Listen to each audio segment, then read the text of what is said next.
Tout ceci, laissez-moi vous poser cette question, parce que ceux qui sont chez eux à la maison, ils vous disent, mais pourquoi tant d'éloges chez Matata Mponyo? Est-ce que quelqu'un peut en témoigner davantage aujourd'hui?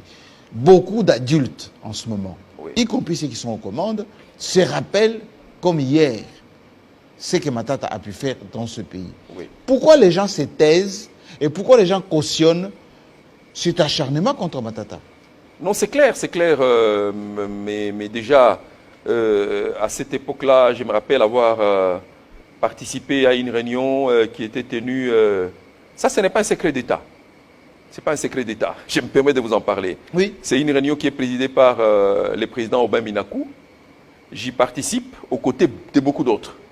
Le vieux Luzanga est aussi dans la réunion, Pessonam, le vieux Atundu est dans la réunion et beaucoup d'autres collègues.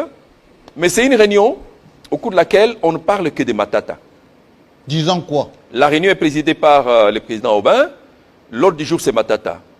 On parle de quoi? On nous dit il y a eu telle émission qui a été produite sur la RTNC et où les journalistes se sont complis à vanter simplement les réalisations de Matata. Ça veut dire que cet homme est dangereux pour Kabila. Ça se passe là en ma présence. La réunion se tient au bureau du président Aubin Minakou, qui était mon secrétaire général à la majorité présidentielle.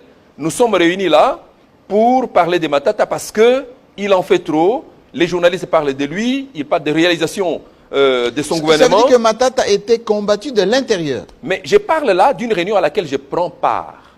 Aux côtés de Yves Kissombe, qui est vivant, aux côtés de India Omari, qui est vivant, aux côtés du vieux Atundu, qui est vivant, aux côtés de Mende, qui est vivant, n'est-ce pas? Et l'ordre du jour, c'est Matata, il est chef du gouvernement.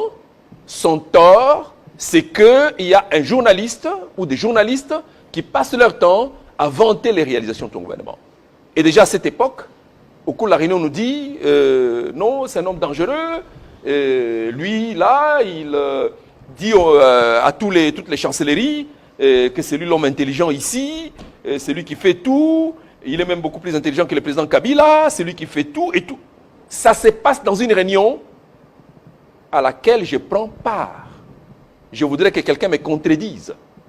Parce que le lendemain, beaucoup de journaux ont relayé l'information. C'est de Matata qu'il s'agit. À la suite de cette réunion, Matata est convoqué à Kingakati. Il comparait devant les bureaux politiques de la majorité présidentielle pour cette affaire de l'émission simplement. Il comparait. Il est traité de tous les noms d'oiseaux parce qu'il en fait trop. Comment vous étonnez-vous qu'un homme comme celui-là soit candidat à la mort aujourd'hui? Est-ce que... Comment vous étonnez-vous? On est en train un peu de ventrer le boa là. Oui. Ça veut dire que les attaques des Matata ne viennent pas seulement de l'Union sacrée ou du pouvoir actuel. Ça émane aussi de sa famille politique. Non, mais qu'est-ce que les gens de l'Union sacrée en savent? Les gens de l'Union sacrée, ce sont les gens auxquels on passe les relais. On leur dit... On a passé le relais. Oui, oui. Et ceux qui passent les relais sont là où vous connaissez. Ils disent cet homme-là est dangereux. Jusqu'aujourd'hui. Jusqu'aujourd'hui, il est très dangereux. Il faut les tuer. Si vous ne les tuez pas, vous pouvez désespérer.